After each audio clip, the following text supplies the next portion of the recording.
Bonjour et bienvenue dans le studio de Ducascopie TV à Genève. Nous accueillons notre invité régulier Bruno Estier pour une séance d'analyse technique. Bienvenue dans le studio Monsieur Estier. Bonjour Daniel. La semaine dernière, nous attendions à ce que le marché boursier américain rebondisse. Cela est-il finalement arrivé ? Regardons le graphique journalier et ce qui se passe. Nous attendions à ce que cette ligne rouge soit franchie. Cela s'est effectivement produit la semaine dernière. Mais en règle générale, lorsqu'on observe la rupture du triangle, c'est une période de consolidation et le rebond est normalement suivi d'une accélération à la hausse, ce qui n'a pas été le cas la semaine dernière. Nous avons observé une consolidation immédiate après la rupture à la hausse, puis à la fin de la semaine, nous avons vu une rupture à la baisse. Il s'agit d'une soi-disant faillite qui suscite de l'anxiété sur le marché à court terme.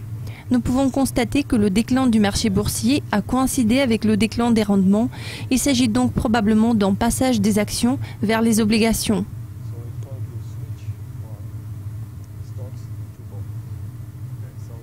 Cela nous amène-t-il vers une allocation dans les obligations ?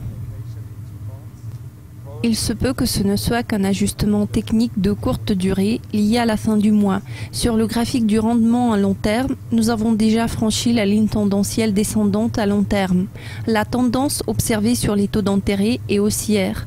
Nous nous dirigeons vers le bas de la fourchette, donc il ne va pas s'agir d'un passage permanent vers les obligations. Le risque pour le S&P 500 est-il important sur le moyen terme ? Il n'y a rien de confirmé à court terme. Nous voyons un petit déclin que nous avons enregistré mercredi dernier.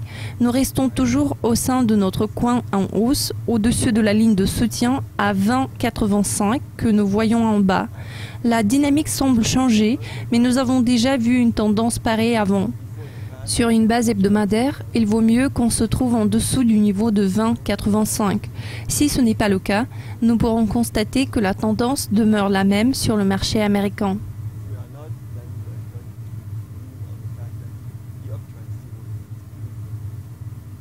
Cette tendance influe-t-elle déjà sur d'autres marchés ? On ne peut pas dire qu'elle ait déjà de l'impact. Le marché japonais reste toujours haussier. Il attend de nouveaux plus hauts. La force relative franchit de nouveaux plus hauts. Nous voyons une dynamique haussière ici, contrairement au marché américain. Et si nous regardions la Chine a suivi une consolidation.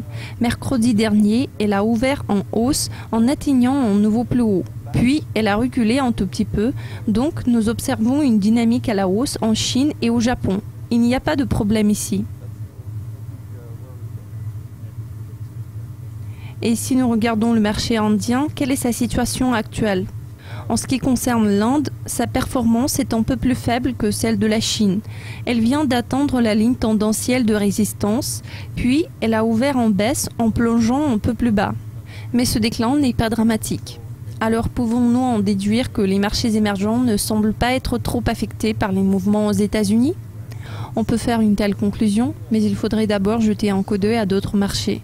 Si nous passons au marché russe, nous voyons que sa tendance à la hausse reste bien en place. Cependant, il y a eu une correction sur une base hebdomadaire et nous voyons que nous sommes au-dessus de la moyenne mobile à long terme, donc il y a un certain impact. En revanche, si nous regardons le Brésil, nous voyons que la correction a commencé au début de la semaine passée, puis elle s'est accélérée pour atteindre 50% de l'ensemble du rebond. Alors pour l'instant, il est assez difficile de pouvoir juger d'une tendance à la hausse, mais la force relative du Brésil recule contre les marchés émergents, alors la Chine et l'Inde se portent mieux que le Brésil.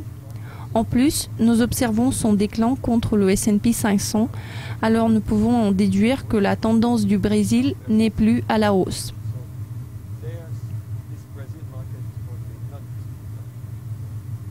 Merci. Enfin, jetons un coup d'œil au marché européen.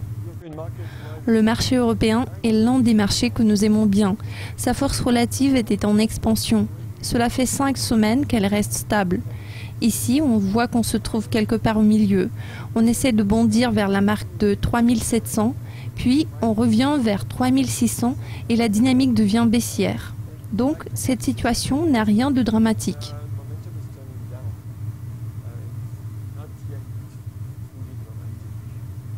Bruno, risque-t-on de passer sous le niveau de support ?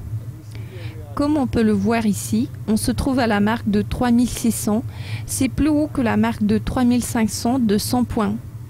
Cette ligne bleue, désignant le niveau de 3500, représente une grande ligne tendancielle descendante. Ce n'est pas si grave ici, nous espérons voir un rebond. Tout dépendra des développements sur le marché américain. Les autres marchés ne sont pas encore trop affectés. Cependant, s'il y a une grande correction à la baisse aux USA, ça affectera sûrement les autres marchés. Pour l'instant, ce marché reste ouvert. Monsieur Bruno Estier, je vous remercie de votre aperçu des marchés internationaux. Je vous en prie. Merci de nous avoir suivis. Restez à l'affût de toutes nos mises à jour et interviews exclusives sur Dukascopy TV. Je vous dis à très bientôt et vous souhaite une excellente journée.